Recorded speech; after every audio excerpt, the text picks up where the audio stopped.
Okay, good morning. Time now a minute after 8 a.m. On the Friday, July 21st, 2023, in Japan Standard Time. Welcome to another edition of the World Bank Tokyo Online Morning Seminar. My name is Koichi Omori. I am a Senior External Affairs Officer of the World Bank based in Tokyo. We organize these online morning seminars to introduce the latest report by the World Bank featuring the authors of those reports who actually are the World Bank's economists or specialists presenting the main point of those reports to the stakeholders in Japan. This morning, we are featuring the latest report, the effect of the multinational enterprises on climate change, subtitled Supply Chain Emissions and Green Technology Transfers and Corporate Commitment. This report was issued in the end of May 2 months ago. Today, this morning, we have Victor Steenbergen, who is a senior economist in investment climate unit of the World Bank, who is one of the main authors of this report. And he's going to share with us the snapshot of the report today. Victor, good morning, good evening to you. You can hear me, right? I can hear you well. Great. Thank you very much for joining. So as usual, we will listen to Victor for the next 35 minutes, 40 minutes or so. Then after his keynote presentation, I'll read the question that we received in advance. If you did not have opportunities to send your questions in advance, as usual, please send your question using online form posted on the announcement page of the seminar, or you can simply post your questions on the chat section of the YouTube screen, or you can even send email directly to me with your questions. I'll read your question on your behalf, asking Victor to respond after his keynote presentation. With that, I would like to invite Victor Steenbergen formally to come in to present the main point of the report. Victor, please. Thank you. Thank you very much, Koichi. Okay, and it is a honor and a pleasure to be here with you today. Okay, let me just share my screen here. Okay, so as Koichi mentioned, this report was released in May of this year. It's called The Effect of Multinational Enterprises on Climate Change, Supply Chain Emissions, Green Technology Transfers, and Corporate Commitments. And this is joint work with Abhishek Saurav, and it's produced under the Global Investment Climate Unit of the World Bank. So what we try to do in this is to take a step back and think more holistically about what role multinationals play in the overall climate change discussion. And to do so, we're trying to analyze four main questions. The first one is, what effects do multinationals currently have on climate change in terms of their emissions, in terms of both now and in the future? The second question is, how do multinational enterprises shape the potential transfer of green technologies to domestic firms? And we'll come back to that in a bit. The third one is around how committed are leading multinationals currently to transition their supply chains to net zero emissions. And then finally, what policies, domestic policies, international policies, can influence multinational enterprises' effect on climate change. And to produce this work, we are leveraging a bunch of new data sets. The most important of these is from CDP, which is a British organization formerly known as the Carbon Disclosure Project, that have a very impressive firm level GHG emissions database, which hasn't been analyzed before, and we're going to be talking about during this presentation. The other data set that we're relying on is from the called Climate Action 100. And this essentially looks at the climate commitments of some of the largest multinationals around the world. And it gives us some indication of whether multinationals are indeed committed to change and how much so. Then we use Orbis data and we use World Bank Enterprise Survey data to say something about firm level dynamics. And finally, we also introduce a new framework, which we call the 5 Ps. highlighting relevant policy tools to be used by policymakers to influence multinational enterprises' effect on climate change. So, first of all, when we take a step back and look at the literature, the climate change literature often presents the role of multinational enterprises and foreign direct investment in very binary terms. On the one side is known as the pollution haven hypothesis. And here, essentially what you're saying is that multinationals are all bad when it comes down to climate change. They provide as high-income countries increasingly adopt a more ambitious environmental policies, multinationals are more likely to shift their polluting activities towards developing countries. And therefore, you'll see a big spike in emissions over time associated with FDI as countries get more ambitious about reforms. On the flip side of that is what's known as the pollution halo hypothesis. And here it's saying it's all good and multinationals have this very important role to play by the use of their technology. And their technology tends to have lower carbon intensity than that of domestic firms. And so the more multinationals that developing countries can attract to themselves, the more that domestic firms can learn from these types of technologies and reduce their own emissions through spillover effects and through collaboration effects. Now, we think that this everything or nothing story is too simplistic.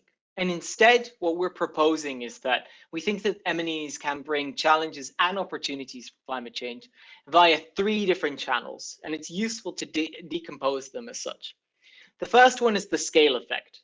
And here, it's clear that as you attract more investment into a country, and that leads to more production that wasn't there before, inevitably that's going to lead to an increase in emissions.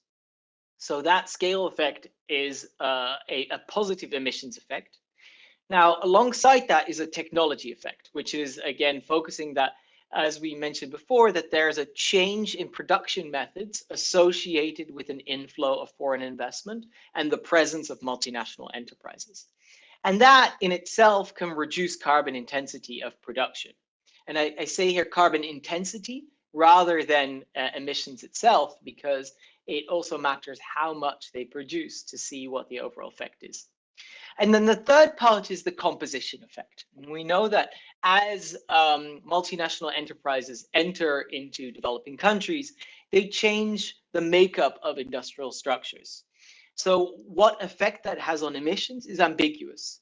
To the extent that countries attract more polluting investment, say from coal or from very polluting steel or from cement, it would likely raise the overall emissions because it shifts the industrial structure into a more polluting direction. On the contrary, if you attract more green investments, such as renewable energy, or you even have certain low emissions sectors, such as IT, that can absorb some of your productive workforce into a more low emissions economy, and therefore would reduce your overall emissions. So that's what we're saying. That is an ambiguous effect, and it depends on the type of FDI. Now, what I want to do in the next 10-15 minutes, again, I want to leave ample time for discussion, is go through these 3 channels and show some of the latest evidence that we have on the effect of multinational enterprises. So the first one is the scale effect. And for this, we looked at the supply chain emissions of some of the largest multinationals in the world. And we focused here on 157 very large multinationals. And we looked at both their own emissions, so what they produce, the emissions they produce from their own production, as well as that of their supply chain. Now, within the literature, this is known as scope 1, 2, and 3. Scope 1 and 2 is the emissions that are associated with your own production. Scope 3 emissions are both your downstream emissions and your upstream emissions. So that of all the emissions associated with your suppliers, as well as of your those that use your products, as well as final consumption. And here we present this graphically. And so each bar represents one multinational enterprise. And so here is the millions of tons of CO2. And on the right-hand side is the share of global industrial emissions that are amounted to from the cumulative share of these multinationals. And here, when we add them up and we look at scope 1 and scope 2, so their own emissions, 157 multinationals account for about 10% of global emissions, global industrial emissions.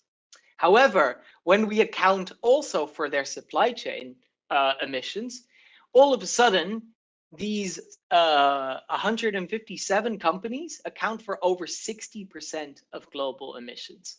And we think that this is extremely important to emphasize, noting that essentially we cannot have a reliable way of addressing climate change without taking some of these pivotal players seriously and thinking about bringing them into the discussions of reform. And that is both because they can be important contributors to change, but they can also be important inhibitors. So they can hold back change if they refuse to do so. When we look at these 157 companies, we see that the bulk of the emissions contributing to this come from the energy sector. So about half of the companies that we looked at were from the energy sector and together accounted for about 37% of industrial emissions. After that, we see industry at another 15%, transport accounts for about 7% of these emissions, and consumer goods and services, about 12 of these companies account for only about 2% of emissions. So something good to keep in mind, that really this is a story driven by energy and industry. Now here we present a little world map that looked at MNEs emissions and compare it to their overall emissions per country. So how does this link to the emissions from their headquarters as well as from their affiliates? And we see that a lot of them are concentrated in Northern Europe, and there they can make up more than 50% of country level emissions. But there are also a few developing countries, such as Chile and South Africa, that also are really the emissions are really dominated by these large companies. When we then look at sectors with the biggest emissions, we also get a quite reliable picture of the main stories in each of these countries for carbon emissions. So in the likes of India, it's dominated by coal mining, for example. In Russia and in Canada, it's oil and gas. In much of Africa, it's diversified mining, as well as some oil and gas in West Africa. So something that we all knew was the case. And this is also similarly reflected by looking at this from the lens of multinational enterprises. However, so even though these multinationals are really pivotal in their emissions, and so in the overall transition to net zero emissions by 2050, when we look at the ambitions, the climate ambitions of multinationals, we see a pretty damning story. So here we look at all the 157 large multinationals, and we see that only a quarter of them have any realistic net zero strategy by 2050 in place. And moreover, the more concrete and short-term we get, the fewer multinationals have an actual strategy in place. So only 20% of a long-term strategy in place, only 13% of a medium-term strategy in place, 5% of a short-term strategy in place, and none of the 157 multinationals had a capital allocation strategy that was fully aligned with a net zero by 2050 structure. And this is data, again, coming from Climate Action 100 that reviews the the public statements and that reviews the annual reports of these multinationals, and then provides a scorecard for each of these different climate commitments. So that is a somewhat worrying finding of this report, and that suggests that more needs to happen in order to push multinationals in the right direction. When we see that multinationals who are more committed, we see generally two main trends. One is that they tend to come from high-income countries, and in terms of sectors, they tend to be in consumer goods and services. And the way that we interpret that is that generally speaking, multinationals need either high-level regulatory pressure from high-income countries, or they need direct pressure from the consumers and from their shareholders directly through consumer goods and services. And that probably explains why these are leading the field more. And we similarly, and here I'm just going to jump ahead. So here there's one example from a survey that we did that asked a range of different multinationals when they would invest in environmentally sustainable initiatives in developing countries. And so they could answer more than one thing. And then for all of those companies that did say that they invested, and say they would use renewable energy and decarbonization of production, 70% of them said that they did so because of pressure from government and regulators to improve their performance. Similarly, for waste and pollution management, 73% of all investors who did so because they faced some pressure from government and regulators, and same with integration of sustainability and decarbonization among suppliers. There's a strong role to play there for government regulation to guide these multinationals. The second largest pressure for that comes from investors and shareholders. And so in the case of using renewable energy, that was about 40%. In the case of integration of sustainability and decarbonization among suppliers, that was on 46%. So again, there's an important role for government, and there's an important role for shareholders in guiding multinationals in the right direction. Now, that's the gloomy side, and that's the kind of the somewhat worrying finding of this report. But the report also has some upsides, and this relates to that second channel that we started talking about initially around the technology. And here we find abundant evidence that linkages with multinational enterprises can help accelerate the green transition by transferring these greener technologies and reducing emissions, not just of their supply chains, but also of domestic firms as a whole. And so here I'm showing two bits of evidence for that. The first one is here on the left-hand side, that looks at production of crude steel, and it has three different types of technology: blast furnace, basic oxygen furnace, direct reduced iron, and scrap electric arc furnace. The dark green bar shows the CO2 per metric ton of crude steel production for domestic firms, while the light green bar shows the same for multinational enterprises. And what we see is that for this wide database of companies around the world, is that multinational enterprises are consistently less carbon intensive in their production than domestic firms. That's one thing. The second thing is that you see here that there's a significant difference in emissions for different types of technologies used.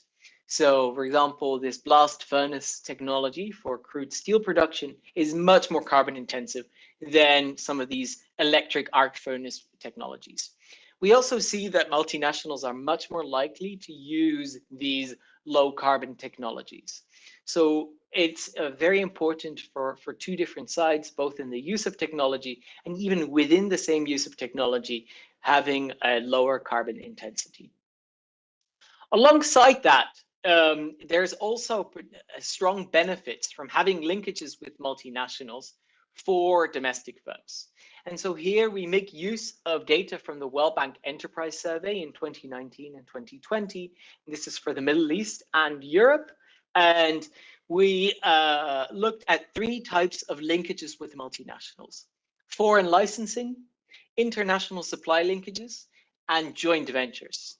And we see that in each of these cases, having these types of linkages with multinationals is associated with more green activities, such as setting targets for energy consumption, monitoring carbon emissions along supply chains, and implementing measures to save energy. And we know that this is true not just quantitatively, but also qualitatively, where multinationals are increasingly looking to green their existing supply chain, as well as are always looking for greener domestic suppliers to reach out to as they face increasing scrutiny from their shareholders to green their overall value chain. So this is really important as a means to green existing supply chains, but also provides a way of showing competitiveness for domestic firms. They have to start thinking about applying green technologies to their existing production in order to have a greater chance of future collaboration within global value chains. Now, the third channel is the composition of channel. So again, as we talked about, if you have dirtier FDI coming in versus greener FDI coming in, that really changes the overall dynamic of your industrial structure. And here we present some new data on multinationals' cross-border investments, so foreign direct investment, and these announcements that are coming up around future investment. And what we did here is we looked at greenfield FDI announcements as well as international mergers and acquisitions, and we classified them according with the EU taxonomy for sustainable activities. And this looks at, say, for polluting sectors, it often looks at mining, non-renewable energy, and other very carbon-intensive sectors. For green sectors, these include renewable energy, as well as those that help the green transition, such as battery production. And what we see is that green FDI has had a tremendous growth, over 800% from 2003 to 2021, and has actually overtaken polluting sector FDI, which has seen a gradual decline over time during that same window. Same with mergers and acquisitions. We see that a green sector has made a gradual rise over time, while polluting sectors, you see an inverted U curve, where in the mid 2010s, it peaked and it has since declined, and it has now been overtaken by this green sector FDI.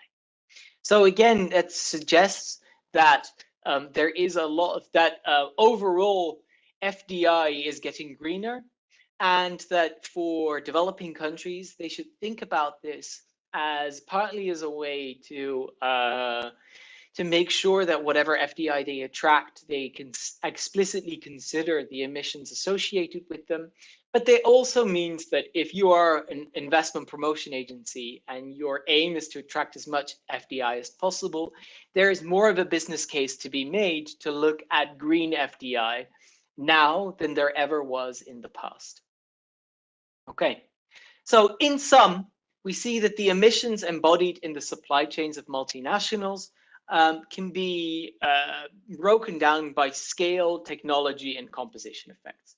And what we do here, and this is some work that we're presenting, we did an overall composition in these 3 channels, and we see that there sometimes is multinationals lead to an increase in carbon footprint, and because of, say, the scale effect and the technology, and sometimes for the composition effect, and sometimes the reverse is true. So really, all of these 3 channels play an important role, and the dynamic has changed over time.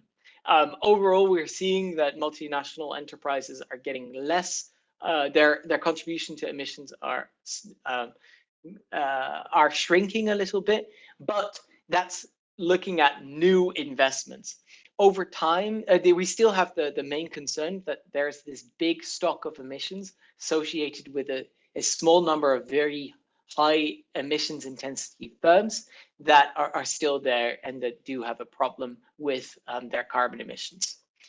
So now going on to the practical side. So what can policymakers do? And here, again, we think it's useful to think about these three channels: scale, technology, and composition in turn, and think what are the types of policy instruments that can be utilized.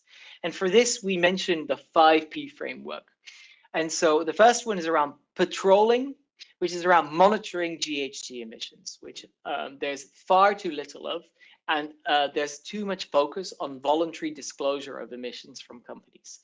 The second is around prescription, which focuses on laws and regulations to help shape and pressure multinationals in order to make their change.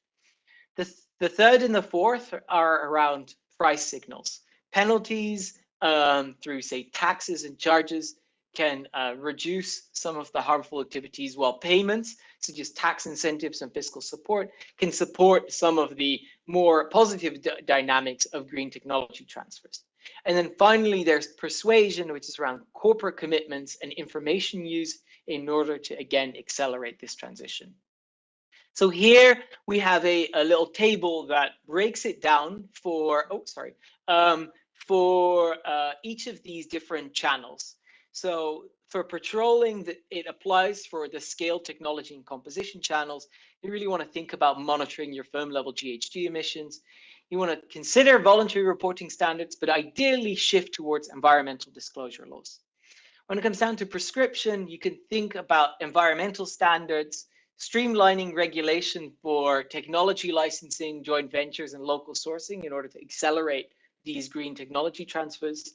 And on the composition side, think actively about liberalizing certain business and FDI regulation for green sectors, and perhaps maybe throwing more sand into the wheels for more dirty sectors. On penalties, there's environmental taxes that you can think about, and higher income tax for dirty sectors. On the payment side, you can think about buyout schemes, which we're now talking about in the context of coal, as well as for tax incentives for green research and development, skills training, capital upgrades, and finally also tax incentives for certain green sectors. And then for persuasion, you can think about corporate commitment campaigns, the broader discussions around ESG and impact investment, and investor aftercare on green investment and supplier linkages, as well as green investment promotion and facilitation. So with that, that's in a nutshell our recent report. I'd like to thank you very much and open it up for questions. Thank you very much, Victor, for sharing the main findings of the latest report, the effect of the multinational enterprises on climate change. I would like to encourage the viewers to send your question either by using online form or simply post your question on the chat section on the YouTube screen. Let me read the question that we received in advance, starting with this one. Sustainable Development Goals, SDGs, are often seen as an overall umbrella, and companies are rather willing to align and adapt themselves in it. For example, by creating corporate goals in relation to the SDGs or publishing sustainability report using SDGs as a framework. How does this fit into your analysis? This is the first question. Victor, over to you. Any comment, please? Thank you very much. And it's a great question. So I feel sad to say that SDGs have fallen a little bit out of fashion. I feel that they were much talked about a few years ago, but in the current environment, we don't hear too much about SDGs. The only real place that they do take is on the more corporate social responsibility side. Now, maybe I'll complement that by also linking it to the broader discussion that is very active right now around ESG investment. So environment, social, and government investment, which is a very active discussion. And I think this is where a lot of companies are trying to be very they're trying to be creative in aligning themselves to some of these types of indicators as a way to attract types of investment funds. And SDGs also form a kind of role within that. So they say that they look at SDGs as a way to attract ESG funding. Now, personally, I'm quite skeptical of this whole field. It is extremely difficult to monitor, and because there are so many different elements under the SDG umbrella, as well as under the ESG umbrella, that it's impossible to do it well.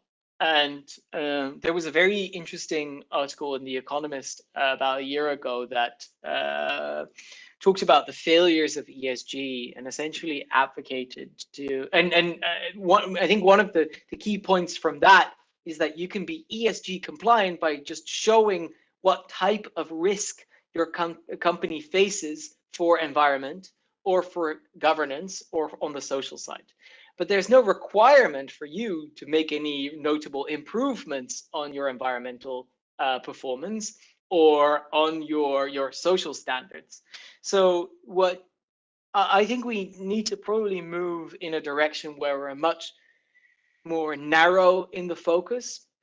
And personally, I think you shouldn't ask too much of multinationals in their commitment to SDGs. I would rather that they focus on their core mandate, their core task, but are forced to be fully transparent on the kind of negative externalities that they bring with them. So what's really needed is explicit requirements to map out their emissions in using globally accepted accounting standards and having that in a verified manner, because we also don't think that multinationals are going to voluntarily report on their taxes. Why would we think that they would voluntarily report on their emissions? And so that's why I would encourage less scrutiny on multinationals on a range of small topics of the Sustainable Development Goals, and I would say focus more on a small number of elements related to emissions and pollution, and tackle those head on. Thank you for your responses. Next question. This is an interesting question. Did you have any chances to present the results of your analysis to the multinational enterprises in developing countries? And if so, what are the reactions that you received from them? I would also add that multinational enterprises also in developed countries. So if you have any reactions from them, please. So thank you very much. Yeah, great question. And in fact, so we had our report launched 2 months ago, and we were looking at having a multinational representative to discuss it with. And we were choosing between 2 different types of multinationals. On the one side, there was Shell. And Shell is one of the biggest emitters of carbon emissions also in our overall database. And they, as we all know, that they've recently readjusted their climate commitments. And so that was actually quite a difficult discussion. The other one that we were thinking to bring in was a large Indian conglomerate that has made a public commitment to become carbon neutral by 2040. We ended up going with that latter multinational because we thought that it perhaps reflects our clients a bit better. Now, but I have had these discussions with various multinationals, and what's interesting is that maybe on the positive side is that a lot of them recognize the messages of the report. They recognize the pivotal role that multinationals can play in decarbonizing supply chains. So if there's one example in the report around sustainable fisheries, and it showed that there were 3 supermarkets that essentially started out of nowhere to set certain standards for their fisheries, and that had a huge impact on fishing and on sustainable fish caught. And so it really showed that multinationals can move markets, and that's something that they themselves recognized, that they have a pivotal role to play. And then what was interesting about the policy response is that both the high-income country multinationals and the developing country multinationals acknowledged the critical role that governments play in shaping the rules of the game, and that they don't want to be the ones leading this. They want to have a transparent and rule-bound and focused set of rules and regulations that guide them, and they'll operate accordingly.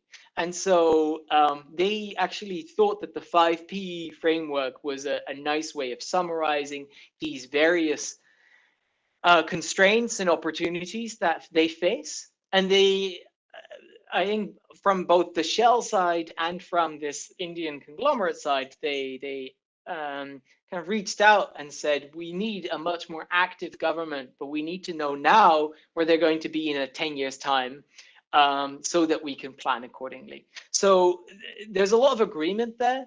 Now, there are more grumbles on the side of some of the energy sector, because it's always difficult to hear that you're not as committed as you'd like to be. But overall, I think it was well received, and I think that the messages resonated with them, and I think they recognized themselves in it. Thank you for your responses. Next question, let me read. What are the lessons from the report for Africa? There are less MNEs active now, but they have huge potentials for growth with natural resources, and these MNEs must be looking at Africa as their future market. Any responses, please? Yeah, it's a fascinating question, and we've started some of this work in a number of different countries, and I would say that you can look at this in two ways. So we know that many African countries aren't as they're not huge polluters. So it's less about the overall stock of pollution that's happening right now, but there are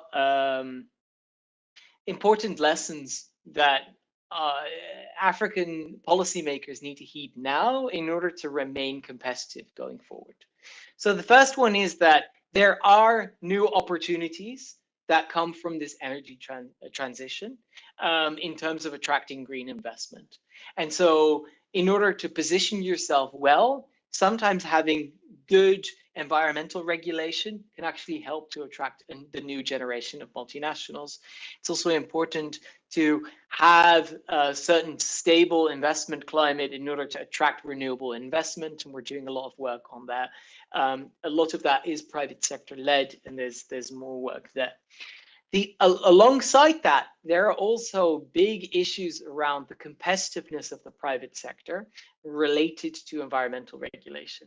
So increasingly, we are seeing that high-income countries are setting some of the international trade rules that look at environmental standards and force that upon the global marketplace. So CBAMs is one critical example. The European Union's carbon border market adjustment, which provides essentially an import tariff for any companies that produce steel, cement, energy, hydrogen, that is more polluting than what Europe itself would have. And so all of a sudden, that has significant implications for Africa, because in order to maintain your export competitiveness or even expand it, you need to look at the carbon intensity of your own production. We're currently doing, I was in Zimbabwe last week, and Zimbabwe has a lot of steel production that they are exporting to Europe, but it's also some of the most polluting steel in the world. And so in order to maintain that level of exports, they need to think about upgrading their own productive capacities in order to reduce their carbon intensity of their production, because otherwise, essentially, they won't be able to compete with European companies. So that's a big part. Maybe one third element to add to this is the big new discussion around green minerals, which is particularly relevant for Africa. So lots of the major rare earths and some of the minerals that are needed in battery production are coming from Central and Southern Africa.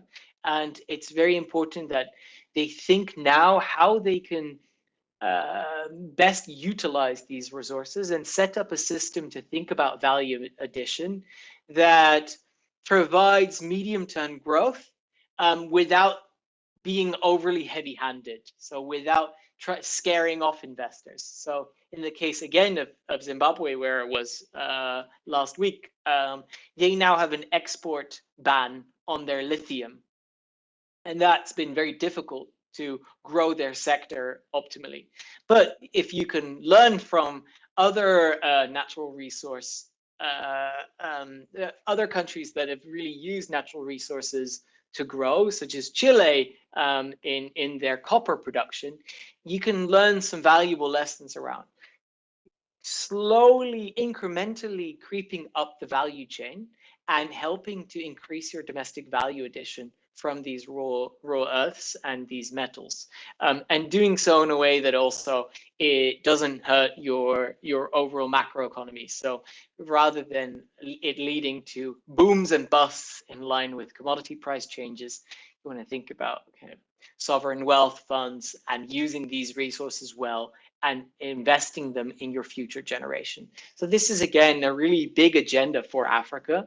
But if they do it well, they can really use these new green minerals to finance their kind of next generation of development.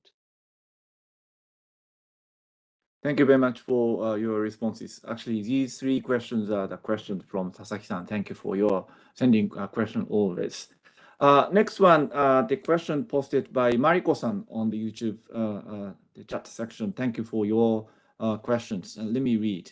In reality, energy and transport multinational companies are the largest emitters, and they use carbon credit to artificially decrease emissions. In your analysis, in what ways carbon trading schemes were taken into account? So this is a question from the Mariko-san. So any responses, Victor, please? Yeah, it's a really great question. It's a really important one.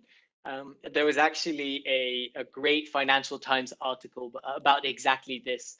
So they delved into the same database that I delved into. So from CDP, formerly the Carbon Disclosure Project, and looked under the hood. So I just presented the headline figures around their overall emissions from these companies.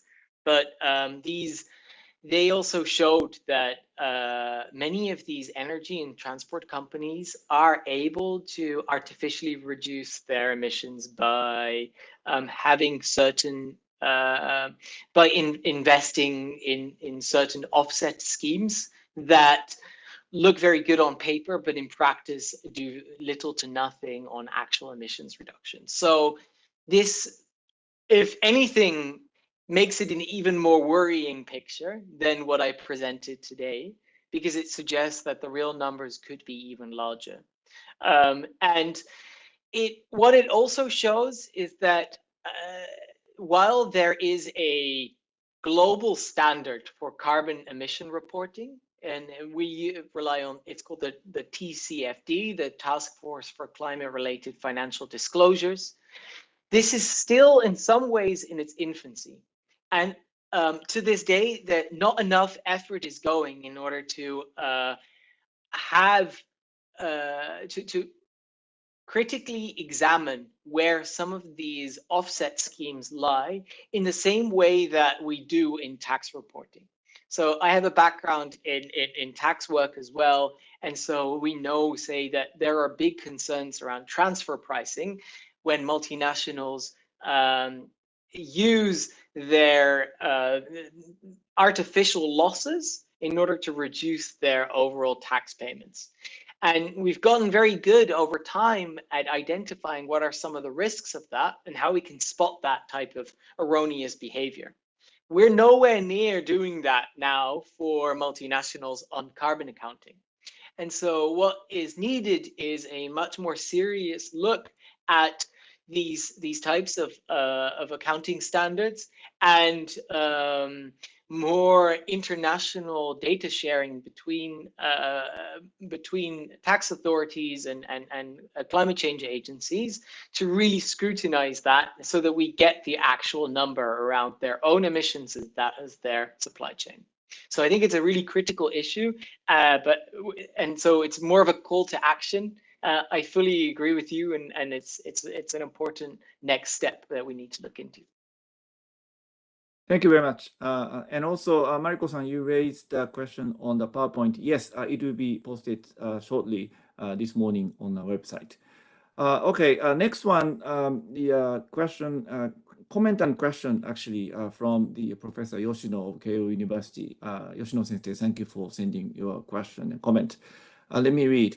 Excellent presentation. Thank you so much. Global carbon tax will reduce CO2 emissions not only by multinational companies, but also domestic companies. If the same tax rates are levied, it will push all the companies into green-oriented production. Of course, some adjustment will be needed for SMEs and developing countries. These tax revenues can be used to assist green investment by companies. Arthur Cecil Pigou proposed tax policy in case of externalities. Why tax on greenhouse gas is not so popular? So these are the comment and question from Professor Yoshino. Any reaction responses, Victor, please? Yeah. Well, yeah, I couldn't agree more with you that a global tax on greenhouse gases would be optimal from would likely be close to optimal as a response. Now, the World Bank has been doing quite a lot of work on this, and there are interesting. And so let me just first answer your main question. Why is that not happening? I think it's not happening not so much because economists aren't advocating for it. It's happening because taxes are unpopular and global taxes are logistically difficult and almost impossible to introduce. That's the reality. Now, alongside that, the World Bank has been doing interesting work on the benefits for complementary measures alongside carbon taxes. And that would suggest that in some cases, there might be reasons why you wouldn't just want to rely on taxes alone, but you'd want to complement it with subsidies and with information provision to deal with other types of market failures. And one of the key reasons for this is also that it relates to the use of technology and the dissemination of specific types of technology, as well as the significant increasing returns to scale that you see in much of the technology production, like we saw in the likes of solar in the last 20 years. The reason why that has gone down in price so much was because they have been subsidized considerably. Now, the question is whether you would have been able to get there with a tax alone, perhaps, but because there were technology-specific subsidies, some of these did accelerate faster than perhaps would have been the case. But ultimately, this is all nitpicking. I agree with you. A global carbon tax would be ideal. It's just that there's no political appetite to push it through. And I think that what we see now is the very best that is politically attainable, which in the case of Northern America is a wide range of subsidies, and in the case of Europe is a combination of subsidies as well as this kind of border tax And obviously you have emissions trading schemes, but even the implementation of the emission trading scheme shows how difficult it is to implement this without having regulatory capture of some of the biggest, most polluting sectors, right? So it's tricky, and that's why we're using this wide toolbox to see what more can be done. Thank you. Thank you very much. So, Victor, you responded to all the questions that we received in a very effective manner. Thank you very much. So, before wrapping up the seminar, I would like to ask you if you have any additional comments, points, any messages to the viewers. Please, your last and final comments. Sure. No, I'd just like to thank everyone for attending at 8 a.m. on a Friday. It's a tough slot, and I really want to thank Koichi and the team for inviting me here to present this work. We think it's a very important agenda, and so we're very excited to be able to share it with you all. The report itself is on the World Bank website, so if you found it interesting, then please go and check it out and see some of the full work itself. Thank you. Great, thank you very much. This morning we had Victor Steenbergen, who is a senior economist in the World Bank's investment climate unit, presenting the main point of the new report titled "The Effect of Multinational Enterprises on Climate Change, Supply Chain Emissions, Green Technology Transfers, and Corporate Commitment." We are going to post his presentation on our website immediately, and also same website has a link to the report. So please take advantage of the report itself posted on the World Bank website. With that, I would like to once again thank everyone for watching the seminar. Please check our website for the update information for the future seminars. For the next several weeks, we are going to take a short summer break for the online morning seminar, but we'll be back shortly with an interesting lineup of the presentation and discussion. So with that, once again, thank you very much. Have a nice weekend. Thank you. Thank you. Bye-bye.